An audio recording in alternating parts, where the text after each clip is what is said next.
मैं आपसे बस एक एक चीज जानना चाहूंगा कि एक इतने, क्योंकि देखिए मुख्यमंत्री के खिलाफ आप कैंडिडेट दे रहे हैं, मुख्यमंत्री के खिलाफ कैंडिडेट दे रहे हैं ना, हेमंत सोरेन के खिलाफ। आपके पास कोई ऐसा कैंडिडेट, आप पहले लुइस मरांडी को लाना चाहते थे जिसको जेएमएम ने अपने हिसाब से अपने पास ले लिया और उसके उनको कहीं और से कंटेस्ट करा दिया। आपके पास ऐसा कोई कैंडिडेट नहीं था आदिवासी चेहरा जो आप हेमंत सोरेन के खिलाफ खड़े कर सकते थे। आपने चुना किसको? गमलियल हेम्ब्रॉन, जो आजसू से लड़े थे 2019 में, जिनको मिला था मात्र, अगर मैं कहूं तो 2573 वोट। क्या ये कैंडिडेट बन सकते हैं? या बीजेपी ये मान के चल रही है कि ये जो सीट है, जो हेमंत सोरेन वाला सीट बरहेट, वो हम तो ऐसे ही हार चुके हैं, तो काहे के लिए लड़े? कंटेस्ट करने का मतलब होता है कंटेस्ट करना, यानी कि भारतीय जनता पार्टी हार मान चुकी है झारखंड में। संजय जी, ये साफ जाहिर हो रहा है।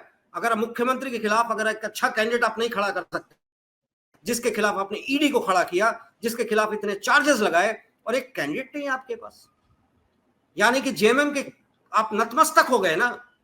जी संजय जी, कुछ आप बताएं। ऐसा है अजय जी कि झारखंड बने 24 साल हो गए, और 24 साल में भारतीय जनता पार्टी जैसे पिछली बार अकेले लड़ी थी, इस बार क्यों नहीं अकेले लड़ी? बीच बीच में जब मन होता है आजसू को किनारे कर देती है। साल 2019 में आजसू को किनारे नहीं किया गया है। लोकसभा चुनाव में भी, उसके पहले के पहले वाला जो है 19 के पहले 14 वाला में भी लोकसभा चुनाव में किनारे कर दिया गया था। तो जब ये लोग मन करता है किनारे कर देता है आजसू को, जब हाथ में ले लेता है। और एक बात और जान जाइए, ये सब भीतर कहीं ना कहीं मिलते जुलते रहते हैं। दरिया दिली है, जनता को बेवकूफ बनने का है, जनता बेवकूफ बनते रहती है। नहीं तो आप ही बताइए, ये 7 जो टिकट झामुमो ने दिया, उसमें ज्यादातर भाजपा के लोग हैं। अगर भाजपा ने टिकट दिया तो झामुमो से आए हुए लोगों को दिया, कहीं से भी लोगों का तो मिलना जुलना तो है ना। अब आप उदाहरण देख लीजिए, अब राजधनवार से बाबूलाल मरांडी चुनाव लड़ रहे हैं, यहाँ महागठबंधन चुनाव रही इंडिया, महागठबंधन की ओर से जब वहाँ कम्युनिस्टों के साथ इनका गठबंधन हो चुका है झामुमो को, और वहाँ राजकुमार यादव को टिकट दिया गया है, तो झामुमो को वहाँ टिकट देने का क्या मतलब है? निजामुद्दीन अंसारी को टिकट दे दी है। प्रैक्टिकल बात हो करके तो यहाँ मैंने क्या बताया, हर बूसट जिसका देखिए उसमें छेद कहीं ना कहीं भरा हुआ है। भीतर का कुछ सेटिंग क्या है, कैसे है, ना हम ठीक से जान पा रहे हैं, ना जनता ठीक से जान पाती है। मुझे तो लगता है ये जो 2 ऑब्जर्वर हैं, तो सीधे है कि दोनों का मिलान होगा, बाबूलाल मरांडी वहां से जीतेंगे। संजय जी, मैं एक चीज आपसे जानना चाहता हूँ कि ये जो मध्य प्रदेश के एक ऑब्जर्वर है शिवराज चौहान जी, और असम के हेमंत बिस्वा शर्मा जी, इन लोगों को ग्राउंड रियलिटी का पता ही नहीं है, और शायद इन्होंने लोकल लीडर्स को अपने कॉन्फिडेंस में नहीं लिया। भारतीय जनता पार्टी के हार, अगर मैं नहीं कह रहा जीतती है हारती है, कौन जीतेगा कौन हारेगा वो तो 23 तारीख को पता चलेगा, पर अगर हार का कारण है तो ये 2 ऑब्जर्वर हैं, पर ठिकरा फीटा जाएगा इन्हीं लोकल लीडर्स पे, फोड़ा जाएगा किस पे ये ठिकरा? देखिए एक बात बता दें अजय जी, कि झारखंड के कार्यकर्ता या झारखंड के नेताओं को आपने सही कहा कि पूछा नहीं गया है, और सिर्फ 2, शिवराज सिंह चौहान और हेमंत सोरेन, हेमंत बिस्वा शर्मा, यही 2 आदमी हैं। हेमंत बिस्वा शर्मा मीडिया से भी मिल रहे हैं, जो रूठे हैं मनाने भी वही जा रहे हैं, जो चलना है जिस तरह से चलना है वो चल भी रहे हैं। मतलब सिर्फ और सिर्फ ये 2 आदमी पर है। स्थानीय यहाँ किसी नेता का, लोग चाहे जो दम भर लेवे, जो कर लेवे, बहुत ठोस दिखलाई नहीं दे रहा है। और अभी की जो स्थितियां सामने आ रही हैं अजय जी, अब देखिए अभी तो पर्व त्योहार में सब कोई बिजी है। अब 3 तारीख को आ रहे हैं कोल्हान में प्रधानमंत्री, 4 तारीख को आ रहे हैं बरकट्ठा में अमित कुमार दास। ये लोग किस तरह से भारतीय जनता पार्टी के पक्ष में बदलेगा रुख, वो देखना होगा। और ये हेमंत सोरेन अपने 5 साल के कार्यकाल के काम पर मांग रहे हैं वोट की, हमें एक काम दीजिए। हमने काम किया है, पुरानी पेंशन बहाल की है, मैया योजना लाया है, नौकरियां दी हैं, ये सब कह रहे हैं। भारतीय जनता पार्टी के पास सिर्फ 2 ही बात है जो 1977 से चली आ रही है, भ्रष्टाचार बचपन में हम नमक का दरोगा पढ़े थे, उसमें भी भ्रष्टाचार की बात थी, आज भी भ्रष्टाचार की बात, 77 भ्रष्टाचार, 89 भ्रष्टाचार। भारतीय जनता पार्टी भ्रष्टाचार की बात कर रही है और घुसपैठ की बात कर रही है। घुसपैठ की बात मैं बता दूं कि 2011 के बाद कोई जनगणना हुआ नहीं है, और जब कोई जनगणना हुआ नहीं है तो कैसे कहाँ की डेमोग्राफी बदल रही है, ये कैसे लोग बोल रहा है, ये पता नहीं है। घुसपैठ है, मैं मान रहा हूं कि घुसपैठ है, तो घुसपैठ को चिन्हित करने का काम है। को जो घुसपैठ है सिर्फ अकेले झामुमो, कांग्रेस, भारतीय जनता पार्टी, आजसू और ये की जिम्मेवारी नहीं बनती है, ये पूरे केंद्र भी देश के नागरिकों की जिम्मेवारी बनती है कि जहां घुसपैठ है उसका कॉलर पकड़ कर बस में चढ़ा करके भेज दो। ये सही बात। हिसाब होना चाहिए। हमारी सारी योजनाएं को विफल करने में घुसपैठिए बहुत ये अग्रणी भूमिका निभा रहे हैं। मैं फिर बता दूं कि 2002 में हमने एक स्टोरी लिखा था अजय जी कि श्रम बाजार को प्रभावित कर रहे हैं ये बांग्लादेशी, झारखंड के श्रम बाजार को प्रभावित कर रहे हैं, चाहे साहेबगंज का प्रभावित करे, चाहे रांची का प्रभावित करे, चाहे धनबाद का प्रभावित करे। ये 2002 से अब तक क्या हुआ है? कुछ तो ठोस इंतजाम होना चाहिए ना, बस खाली चलिए संजय बोतलाबाजी जी, और बात करने से थोड़े ना बात होगा। संजय जी, आपसे बहुत ही विस्तृत चर्चा हो गई झारखंड पे। बस एक चीज के साथ मैं आपको फिर आपको दूसरे इशू पे ले जाना चाहता हूं, वो ये है कि आपने घुसपैठ की बात की। घुसपैठ बांग्लादेशी का हो जो कि वहां के डेमोग्राफी को इम्पैक्ट कर रहा है, और घुसपैठ राजनीतिक डेमोग्राफी को इम्पैक्ट कर रहा है, यानी कि राजनीतिक घुसपैठ का मतलब है बीजेपी से जेएमएम में, जेएमएम से बीजेपी में, कांग्रेस से इसमें ये घुसपैठ ही है। खैर, आप अभी बता रहे थे, आपसे मेरी चर्चा हो रही थी कि आप महाराष्ट्र भी गए थे। महाराष्ट्र का क्या इम्पैक्ट है? देखिए, दोनों स्टेट का इलेक्शन साथ हो रहा है।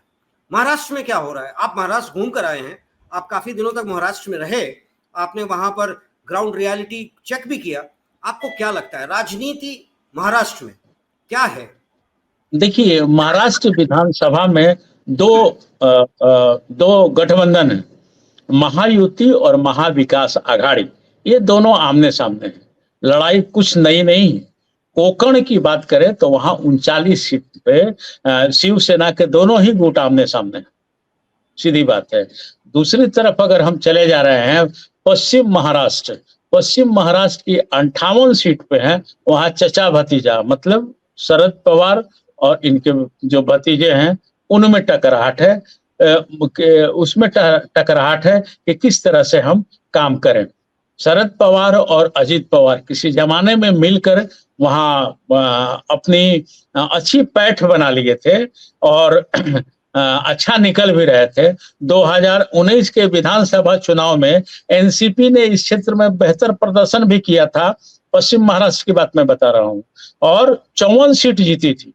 लेकिन हट जाने के बाद मतलब इस पार्टी में जो टूट हुई और भारतीय जनता पार्टी के प्रति समर्पण हो गया अजित पवार का, तो टूट के बाद 40 विधायक अजित पवार के संग निकल गए थे, जिसके चलते चचा मतलब शरद पवार जी कमजोर हो गए थे। दूसरी तरफ अगर हम उधर देखें तो असली शिवसेना और एनसीपी है किसकी, सवाल ये खड़ा हो रहा है कि भाई कैसे करें, क्या करें। वहां लड़ाई जबरदस्त चल रहा है अजय जी, और अभी उसके बारे में घोषणा करना थोड़ा सा टफ है। लेकिन जो आज के दिन की बात मैं कह रहा हूं, आज जो 29 तारीख है और दिन जो है मंगलवार है, और ये 29 अक्टूबर की बात बता रहे हैं कि आज के डेट में वहां हंग विधानसभा बनता हुआ साफ नजर आ रहा है, क्योंकि घालमेल हो गया है, दल बदलू हो गए हैं, वगैरह वगैरह जो चीजें हैं, गिरा है, उठा है, ये सब चीजें हैं। वहाँ कई मित्र लोग भी हैं, उन लोगों से, मित्रों से भी बातचीत हुई, कई विधानसभा का भी हमने दौरा किया, मिले जुले लोगों से भी। तो हमें ये आज की डेट की बात कर रहे हैं, अब 10 दिन बाद क्या होगा नहीं बता सकते हैं, लेकिन हंग कमेटी की संभावना सबसे ज्यादा दिखलाई दे रही है अजय जी। आगे देखिए मतदाता किसको मौका देता है, लोकतंत्र में जनता सर्वोपरि है एक जी। महाराष्ट्र की बात आपने की, हंग बनने वाला है। झारखंड पे तो आपने कुछ कहा ही नहीं कि हंग बनेगा कि वन पार्टी सरकार, एक गठबंधन की सरकार बनने वाली। इस पे भी आपका विश्लेषण क्या है? बस इसके साथ ही हम आज का ये शो कहते हैं ना, विश्राम देंगे। कल फिर आएंगे आपके पास। तो आपसे एक लास्ट लाइन, देखिए, हम बता दें, अभी हमने कहा कि 3 तारीख और 4 तारीख को भारतीय जनता पार्टी सुप्रीमो दोनों आ रहे हैं। वो लोग किस तरह का माहौल बना पा रहे हैं, वो देख लेने का है। भाजपा ने यहाँ 5 कमिश्नरी है, 6 कमिश्नरी में भाजपा ने बाँटा है कि इन्हीं 6 कमिश्नरी में एक बार फिर से सुप्रीमो लोग आएँगे, मतलब अमित शाह और मोदी आएँगे, ये हिसाब-किताब है। भारतीय जनता पार्टी ने इरफान अंसारी के बयान को मुद्दा बनाना चाहा, तो वो मुद्दा भी नहीं बन पाया, क्योंकि सब लोगों ने ये समझा कि महिलाओं के प्रति हालाँकि वो बार-बार इनकार कर रहे हैं और होता ये है कि अगर कोई इनकार कर लिया तो माफ़ी वहीं हो जाती है, लेकिन उन्होंने माफ़ी भी माँग ली है, तो इसलिए उस शब्द का इस्तेमाल ये लोग कर रहे हैं, इससे थोड़ी-सी नाराज़गी भी हो रही है कि एक बार उस इंसान ने उस शब्द का इस्तेमाल किया, बार-बार दूसरे लोग इस्तेमाल कर रहे हैं, तो थोड़ी-सी बेइज़्ज़ती जैसी लग रही है। ये बात भी दिमाग में लोगों को आ रहा है और अब झारखंड में किसकी सरकार बनेगी, ये थोड़ा रुक कहना जाइए, मुश्किल है। 4-5 तारीख के बाद बताया जा सकता है, चूँकि वहाँ गए, वहाँ टटोल करके नवज आए, तो इसी से हमने बताया उस तारीख का। यहाँ चूँकि हैं, तो आपके दर्शकों को सही जानकारी देंगे। 4-5 दिन में और सीन क्लियर हो जाएगा। अभी बरहेट की बात हो ही गई, बोरियो विधानसभा का बात हो ही गया, 4 आदमी की प्रतिष्ठा, 4-4 मुख्यमंत्रियों की प्रतिष्ठा 14 सीट पर फँसी हुई है, जिसमें 4 उनके अपने हैं। अपने मतलब उनका अपना खून है, तो उनकी प्रतिष्ठा फँसी हुई है। सरयू राय की भी सीट फँसी हुई है। तो ये सब चीज़ें हैं, तो थोड़ा रुक जाइए, दर्शकों को चलिए, उसको भी अच्छा लगा आपसे बात बताएँगे हम करके। लोग।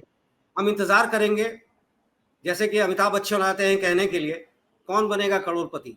उसी तरह हम कहते हैं कौन बनेगा विधायक, किसकी बनेगी सरकार, कौन से मुद्दे पे सरकार बनती है, कौन नेता कितना इम्पैक्ट डालता है, और घुसपैठी बांग्लादेशी हो या राजनीतिक हो, कितना इम्पैक्ट डालता है, कितना वोटर अजय समझता है अजय कि जी राजनीति में अजय जी बदलाव 1 चाहिए। मिनट रोकना चाहेंगे। जी बताएं, अजय जी, बताएं, बताएं, ये बताएं। ये जो आप बोल रहे हैं, उसको हम लोगों के बिरादर के सीनियर वरिष्ठ पुरोधा थे सुरेंद्र प्रताप जी, वो कहते थे ठीक है, देखते रहिए कल तक। तो उसी तरह से आप बताइए, देखते रहिए कल न्यूज़ नशा। मेरा कहना है कि आपकी बातों से, आपकी जो आपने बताई बातें और जो हम विस्तार से चर्चा किए, उससे एक चीज जाहिर होता है कि आज भी झारखंड में पॉलिटिकल पार्टीज की में क्लैरिटी नहीं है कि क्या करना है, नहीं करना है। बीजेपी एनडीए की बात मैं कर रहा हूं, वो वेट कर रहा है, उसको झारखंड से मतलब नहीं, झारखंड के नेताओं से मतलब नहीं, वो वेट कर रहा है कि प्रधानमंत्री आएंगे, गृह मंत्री अमित शाह जी आएंगे और शिवराज चौहान और हेमंत बिस्वा शर्मा जी क्या करेंगे, उसी पे झारखंड हमें बनाना है। दूसरी तरफ झारखंड मुक्ति मोर्चा हेमंत सोरेन, शिबू सोरेन के दम पे अपनी राजनीति में आगे बढ़ रहा है। लगता है कि आम जनता को भी ये समझ में आ गया है कि बाहरी और भीतरी, बाहरी भीतरी का मतलब ये नहीं कि झारखंड बनने के बाद जो बातें आई थी, बातें ये हैं कि कौन अपना कौन पराया। खैर, इसके साथ हम कल मिलेंगे फिर आपसे। जी नमस्ते। धन्यवाद, बहुत बहुत धन्यवाद। और आप हमसे जुड़े रहने के लिए सब्सक्राइब करें YouTube पर, फॉलो करें Twitter पर और लाइक करें Facebook पर। और ज्यादा जानकारी के लिए आपको टाइप करना होगा सिर्फ न्यूज़ नशा।